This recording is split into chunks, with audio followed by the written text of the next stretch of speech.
আসসালামু আলাইকুম। আজকে আপনাদের মাঝে নিয়ে হাজির হয়েছে নতুন একটি মজাদার রেসিপি। এর জন্য আমি প্রথমে উপকরণগুলো নিয়ে নিয়েছি। এখন আমি পেয়ারাগুলো একটা ঝাড়ে রাখবো। তারপর সেখানে হালকা তেঁতুলের আচার দিব। এটা কিন্তু আমি নিজেই বাসায় হোমমেড করেছি।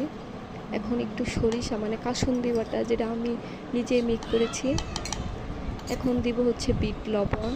সেখানে আরও কিছু উপাদান মিশিয়ে দেওয়া হয়েছে, যেমন একটু সামান্য জিরা, তারপর হচ্ছে সামান্য এখন একটু কাঁচামরিচের গুঁড়ো দিয়ে দিচ্ছি।